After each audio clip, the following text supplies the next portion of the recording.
In today's hyper-connected world, social media's allure is undeniable. It's a constant presence, a digital companion that never leaves our side. We scroll, like, and share, often losing precious time in the digital void. Hours slip away as we dive deeper into the endless stream of content. I, like many, felt the invisible pull, the constant need to check notifications and update my online persona. The pressure to stay connected was overwhelming.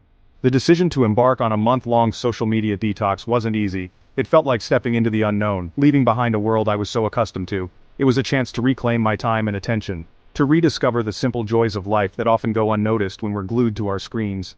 I yearned for a digital detox, a period of disconnection to reconnect with myself, to find peace in the quiet moments and clarity in the absence of constant updates. The initial hours were the hardest. The urge to reach for my phone was almost instinctual, a habit ingrained over years of constant use. The urge to instinctively open Instagram or refresh Twitter was strong. My fingers itched to scroll, to see what I was missing. I felt a sense of unease, a void where constant updates and interactions once lived. It was as if a part of me was missing. FOMO, the fear of missing out, reared its head. I wondered what I was missing. What conversations and trends were passing me by? What were my friends doing? What trending topics were filling my feed? The questions swirled in my mind, creating a sense of anxiety. The silence was deafening, yet strangely calming. In the quiet, I began to find a new rhythm, a slower pace that brought a sense of peace. The first week was a battle against ingrained habits. Muscle memory had me reaching for my phone countless times a day.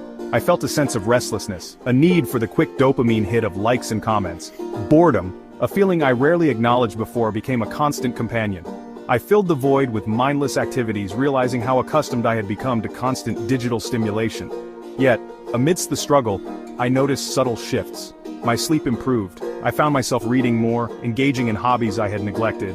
Conversations with loved ones felt more present, no longer punctuated by glances at my phone. The digital detox, though challenging, was already yielding unexpected benefits.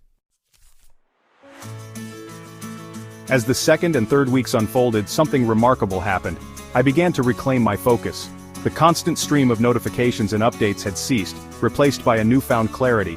Tasks that once seemed daunting were completed with renewed energy and concentration.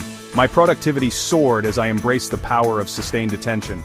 My mental well-being also benefited from the digital break. I felt less anxious, less tethered to the curated perfection of online personas. There was a sense of liberation in disconnecting from the comparison game, the constant pressure to portray a picture-perfect life. Instead, I found joy in the present moment, appreciating the simple beauty of everyday experiences. Week 4, Rediscovering Real Life. The final week of my social media detox flew by. It was a transformative experience that reshaped my daily routine and my perspective on what truly matters. I was no longer consumed by the digital world but fully immersed in my own life. I found joy in simple activities like painting and cooking, which I had neglected for so long. I reconnected with old friends, making plans that went beyond liking a post or sending a fleeting message. We shared stories, laughter, and genuine moments that felt more meaningful than any online interaction. I attended events I would have typically scrolled past, discovering hidden gems within my own city. From local farmers markets to live music in the park, I felt a renewed sense of community. The world felt more vibrant, more engaging. The hustle and bustle of the city, the colorful buildings, and the lively streets all seemed to come alive in a way I had never noticed before. I paid attention to the details I had previously missed, the changing colors of the leaves, the crispness of the air, and the beauty of nature unfolding around me. The laughter of children playing in the park, their joy and energy were infectious, reminding me of the simple pleasures of life, the simple joy of a face-to-face conversation. These moments of connection felt more authentic and fulfilling than any digital interaction. I realized how much I'd been missing by living life through a screen. This journey taught me to appreciate the present, to be mindful, and to truly engage with the world around me. Life after the unplugged lessons and transformations. A month away from social media was a transformative experience. It was a journey of self-discovery and personal growth, one that I hadn't anticipated when I first decided to take a break. It was a stark reminder of the importance of disconnecting to reconnect with myself, with others, and with the world around me. I found myself engaging in deeper, more meaningful conversations and activities that I had previously neglected. I learned valuable lessons about digital minimalism, mindful technology use, and the power of being present. I started to appreciate the simple joys of life, like reading a book without distractions or writing my thoughts in a journal. While I did return to social media after my detox, my relationship with it had fundamentally changed. I no longer felt the compulsive need to check my phone every few minutes. I was more mindful of my usage, limiting my time and curating my feeds to prioritize meaningful connections and valuable content. I set screen time limits and became more selective about the accounts I followed.